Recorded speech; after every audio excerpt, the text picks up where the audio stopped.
Hello everyone, I am Arpita. Welcome to room to geography. तो आज हम डिस्कस करेंगे डिसकंटिन्यूटीज के बारे में। Discontinuities inside the earth. तो सभी जो लेयर है अर्थ के अंदर, तो दो लेयर के बीच में एक एक करके डिसकंटिन्यूटी है। तो वो कितने सारे डिसकंटिन्यूटी है एंड वो कैसे बना एंड किसने वो सब नाम वगैरह रखा, तो इन सब के बारे में इन डिटेल आज हम डिस्कस करेंगे। The structure of the earth is divided into 4 major component. तो अर्थ का जो स्ट्रक्चर है, इंटरनल जो स्ट्रक्चर है, वो 4 मेजर कंपोनेंट में उसको हम डिवाइड करते हैं। क्रस्ट, बिल्कुल सरफेस एरिया जहां पे हम रहते हैं, उसके नीचे है मैंटल, उसके नीचे है आउटर कोर, उसके नीचे है मतलब बिल्कुल सेंटर में है इनर कोर। तो ये 4 इंपॉर्टेंट पार्ट में हमने अर्थ को हमने डिवाइड किया है। तो इसके अंदर मेंटल को भी हम दोनों पार्ट में डिवाइड करते हैं, अपर मेंटल, लोअर मेंटल। क्रस्ट को दोनों पार्ट में डिवाइड करते हैं, continental crust, oceanic crust. Crust and mental का पार्ट लेके बना है लिथोस्फीयर। मेंटल के ऊपर का पार्ट है एस्टेनोस्फीयर। मेंटल के लोअर मेंटल के नीचे का पार्ट है डी लेयर। तो इतने सारे पार्ट इसके अंदर भी है, बट मेन जो पार्ट है वो है crust, mental, outer core and inner core. ठीक है, तो ये जो डिवीजन है अर्थ के स्ट्रक्चर का, दोनों के बीच बीच में सब डिसकंटिन्यूटीज है। जैसे क्रस्ट एंड मेंटल के अंदर है, क्रस्ट के अंदर अपर क्रस्ट, लोअर क्रस्ट दोनों के बीच में भी एक है। मेंटल एंड आउटर कोर इन दोनों के बीच में एक है। मेंटल को अगर हम दो पार्ट में डिवाइड करते हैं, अपर मेंटल, लोअर मेंटल, उन दोनों के बीच में भी है। आउटर कोर, इनर कोर इन दोनों के बीच में भी है। तो बहुत सारे डिसकंटिन्यूटीज यहाँ पे है। तो सभी लेयर जो है अलग अलग केमिकल कंपोजिशन से बना है।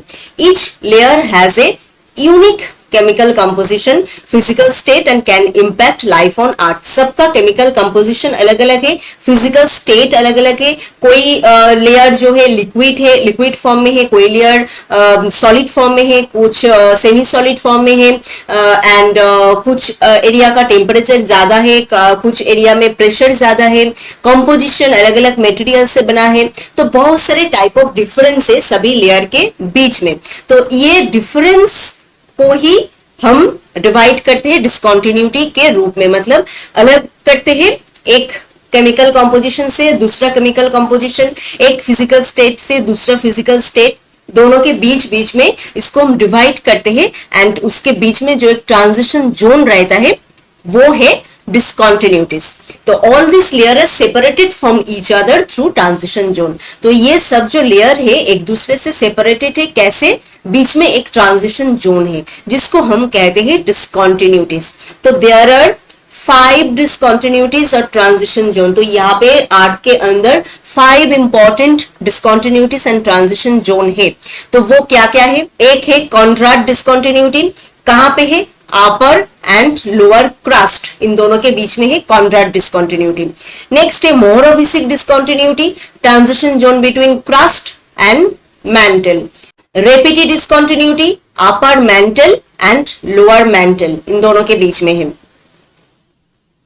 और है Gutenberg discontinuity, transition zone between mantle and core. Lehmann discontinuity, outer core and inner core. तो इमेज में अगर हम देखेंगे, ये है ऊपर का पार्ट क्रस्ट, सरफेस एरिया।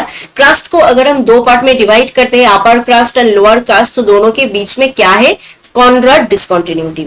अब ये क्रस्ट एंड मेंटल दोनों को डिवाइड करते हैं क्या? मोरोविसिक डिसकंटिन्यूटी। मेंटल का दो पार्ट है, अपर मेंटल, लोअर मेंटल, इन दोनों के बीच में क्या है? रेपिटी डिसकंटिन्यूटी।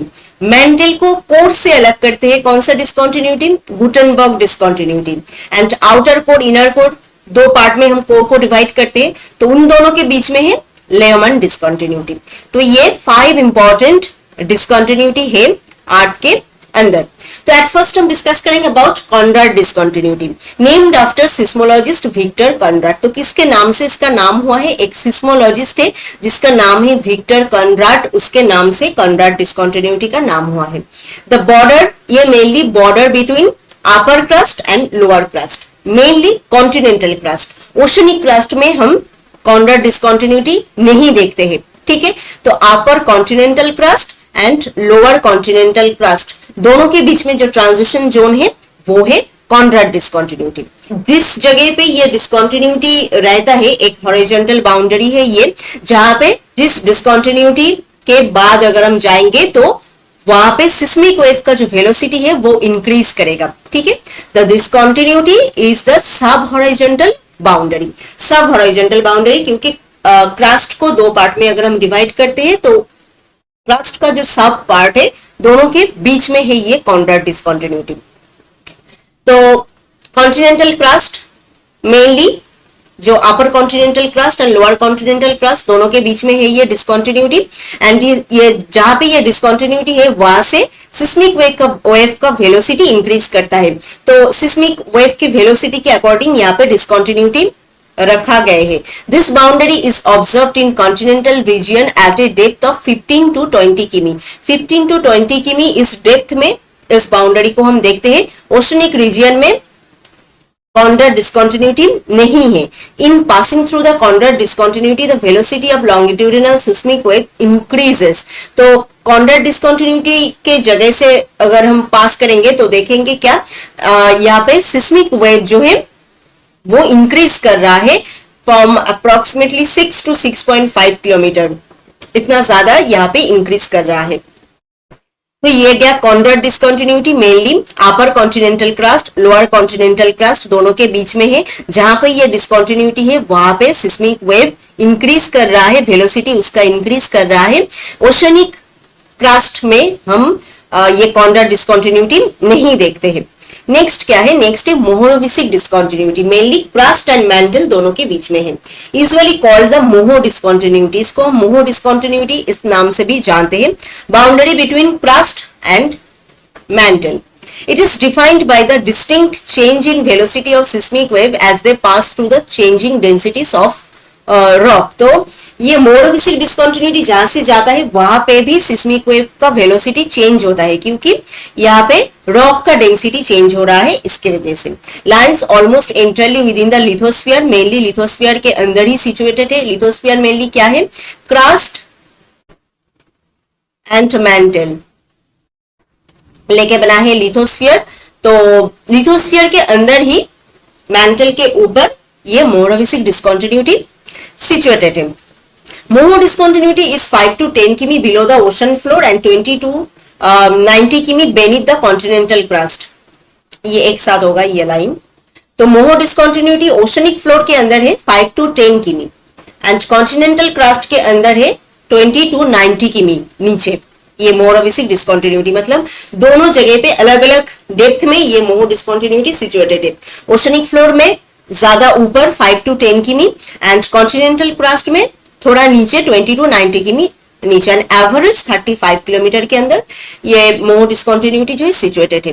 नेम्ड आफ्टर सिस्मोलॉजिस्ट एंड्रिजा मोहोविसिक, इसके नाम से इसका नाम हुआ है। ये भी एक सिस्मोलॉजिस्ट है। Moho separated both the oceanic and continental crust from the underlying mantle. तो ऊपर में जो ओशनिक क्रस्ट है एंड कॉन्टिनेंटल क्रस्ट है दोनों को ही मैंटल से अलग करता है ये मोहो। बट कॉन्ट्रास्ट डिस्कंटिन्यूटी में हमने क्या देखा, ओशनिक पार्ट में कॉन्ट्रास्ट डिस्कंटिन्यूटी नहीं है, मेनली कॉन्टिनेंटल क्रस्ट के एरिया में ही मोहो डिस्कंटिन्यूटी है। Upper continental crust lower continental crust दोनों के बीच में।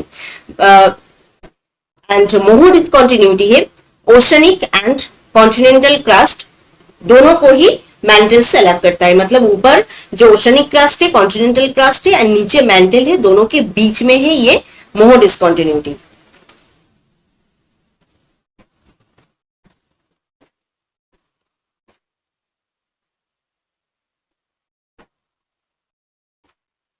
ऊपर है नीचे है मैंटल, बीच में यहाँ पे है मोहो डिस्कंटिन्यूटी।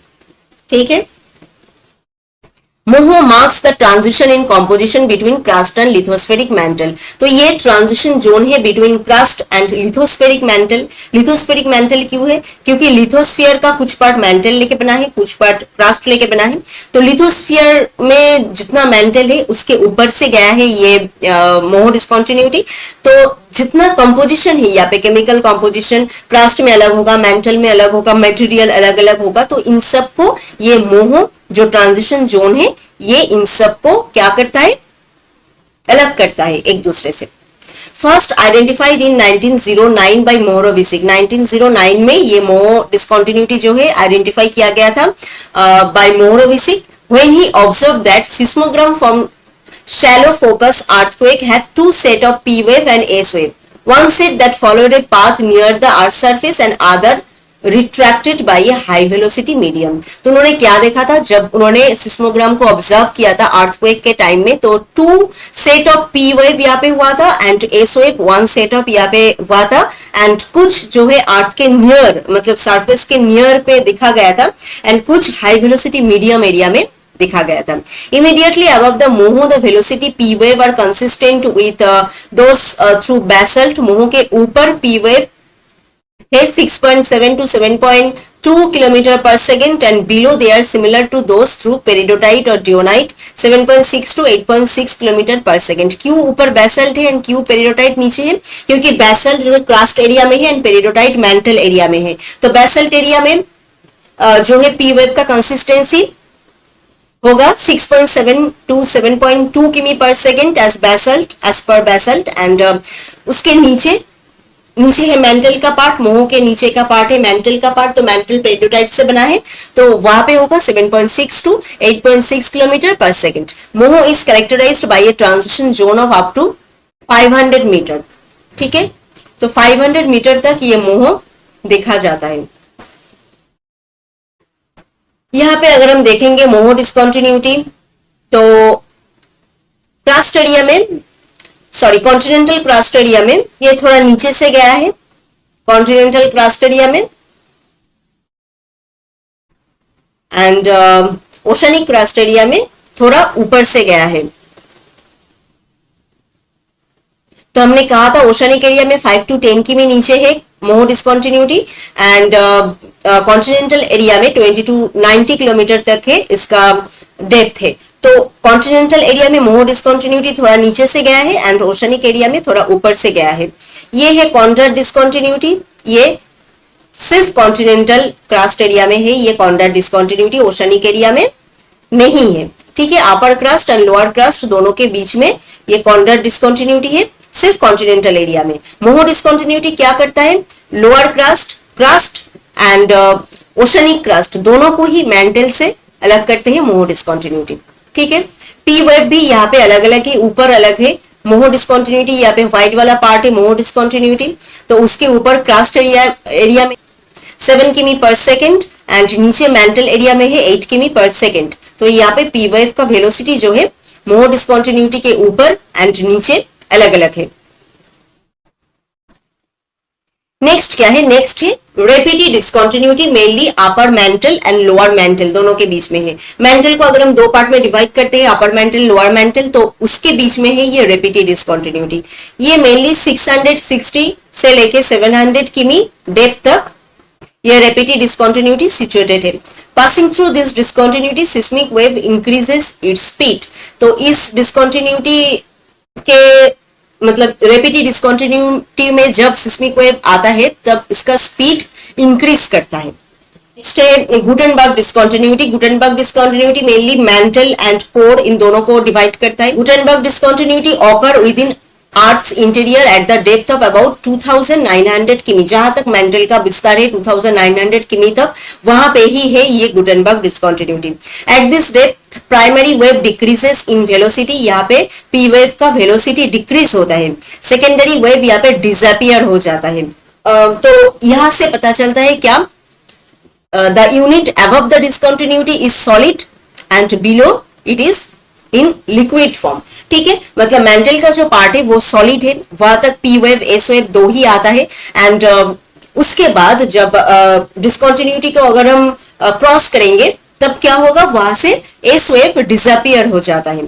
ठीक है, एंड प्राइमरी वेव का जो वेलोसिटी है वो डिक्रीज करता है। तो ये कब होता है, जब कोई एरिया लिक्विड फॉर्म में होता है तब। तो इससे ही पता चलता है कि डिस्कंटिन्यूटी के ऊपर का पार्ट है सॉलिड, मतलब मेंटल एरिया का पार्ट है सॉलिड एंड नीचे का पार्ट मतलब आउटर कोर एरिया यहाँ पे वो पार्ट है लिक्विड फॉर्म में एंड इन दोनों पार्ट को वो डिवाइड करता है गुटेनबर्ग डिस्कंटिन्यूटी। ऊपर है सॉलिड पार्ट, नीचे है लोअर पार्ट। सॉरी, ऊपर है सॉलिड पार्ट एंड नीचे है liquid part. This distinct change marks the boundary between two section of the earth's interior known as the lower mantle solid and the underlying core liquid. इन दोनों के बीच में ये ट्रांजिशन जोन है. This continuity is also called the Richard Gutenberg discontinuity. This molten section of the outer core is thought to be about 700 degrees centigrade hotter than the overlying mantle. तो outer core का जो part है वो 700 degree Celsius hotter है ऊपर जो mental है, lower mental है, उससे अगर कंपेयर करेंगे तो. This boundary often refer to as the core mantle boundary, CMB इसके नाम से भी जाना जाता है ये Gutenberg discontinuity as a core mantle boundary. It is a narrow uneven zone and contain undulation that may be up to 5 to 8 किमी wide. तो ये जो गुटेनबर्ग डिस्कंटिन्यूटी है 5 to 8 किमी वाइड है एंड नैरो जोन है. Boundary between core and mental does not remain constant. तो ये जो बाउंड्री है गुटेनबर्ग डिस्कंटिन्यूटी है ये कांस्टेंट नहीं है. ठीक है. As the heat of the earth interior is constantly but slowly dissipated the molten core within the earth gradually solidified and the shrink causing the core mantle boundary to slowly move deeper and deeper within the earth core. ये जो molten core area है gradually solidify हो रहा है and shrink कर रहा है. Liquid जो है, कोई अगर चीज लिक्विड में होता है तो वो ज्यादा एक्सपेंडेड रहता है, पूरा एरिया लेके रहता है. सॉलिड हो जाता है तो श्रिंक करता है, मतलब छोटा होके आता है. तो तब क्या होगा, ये गुटेनबर्ग जो डिस्कंटिन्यूटी है स्लोली मूव करेगा और भी डेप्थ की तरफ. तो इसलिए ये जो बाउंड्री है कोर एंड मेंटल के बीच में ये कांस्टेंट नहीं है, मूव करते रहते हैं. This discontinuity was named after बेनो गुटेनबर्ग. ये भी एक सिस्मोलॉजिस्ट है, इसके नाम से इसका नाम हुआ है. तो गुटेनबर्ग डिस्कंटिन्यूटी में बहुत सारी इंपॉर्टेंट चीज है. ये ऊपर सॉलिड फॉर्म में जो है लोअर मेंटल एंड नीचे लिक्विड फॉर्म में है आउटर कोर, इन दोनों के बीच में एक डिस्कंटिन्यूटी है जो कांस्टेंट नहीं है एंड ये वाइड है 5 to 8 किमी तक. एंड इस जगह पे आके क्या होता है, primary wave and P wave decrease होता है, वेलोसिटी उसका डिक्रीज होता है एंड एस वेव डिसअपियर होता है, जहां से पता चलता है नीचे आउटर कोर एरिया जो है वो लिक्विड फॉर्म में है. यहाँ पे अगर हम देखेंगे पूरा जो लेयर है क्रास्ट से कोर तक, क्रास्ट मतलब बिल्कुल ऊपर का पार्ट, सरफेस पार्ट से बिल्कुल इनर पार्ट तक अगर हम देखेंगे तो टेम्परेचर एंड चीजें क्या क्या है यहाँ पे. गुटेनबर्ग डिस्कंटिन्यूटी 2900 किमी तक है, ऊपर मेंटल एंड नीचे आउटर कोर दोनों के बीच में है. ठीक है. तो मेंटल जो आउटर कोर है आयरन निकल से बना है एंड लिक्विड है फॉर्म में एंड यहाँ का टेम्परेचर भी ज्यादा है ऊपर के साथ अगर हम कंपेयर करेंगे तो. लास्ट क्या है, Lehmann discontinuity. Discontinuity between the upper core and lower core is called as Lehmann discontinuity. Upper core है लिक्विड फॉर्म में, नीचे लोअर कोर जो है वो है सॉलिड फॉर्म में, दोनों के बीच में है ये Lehmann discontinuity. Lehmann discontinuity is an abrupt increase of P wave and S wave velocities at the depth of 220 kilometre. तो यहाँ पे आके क्या होता है, पी वेव इंक्रीज होता है velocity and S wave velocities भी यहाँ पे हम देखते हैं. तो क्यों होता है, क्योंकि लोअर कोर यहाँ पे सॉलिड फॉर्म में है इसलिए. It appear beneath continent but not usually beneath ocean. तो कॉन्टिनेंट के नीचे ही मेनली है ये, ओशन के नीचे नहीं है. तो ये है total 5 discontinuities of the earth. तो क्रस्ट के अंदर है upper crust, lower crust, mainly continental crust, उसके अंदर है Conrad discontinuity. Crust and mantle दोनों के बीच में है Mohorovicic discontinuity. Upper mantle lower mantle दोनों के बीच में है रेपिटी. मेंटल एंड कोर दोनों के बीच में है Gutenberg and outer core and inner core दोनों के बीच में है लेहमन. तो ये है 5 इंपॉर्टेंट डिस्कंटिन्यूटीज इनसाइड द अर्थ. तो आई थिंक आज का ये पार्ट आपको समझ में आया है. फिर भी कोई क्वेश्चन है तो आप हमें कमेंट करके बताएं and if this video is helpful to you then please subscribe room to geography. मिलते हैं एक नए वीडियो में और एक नए टॉपिक के साथ. Thank you.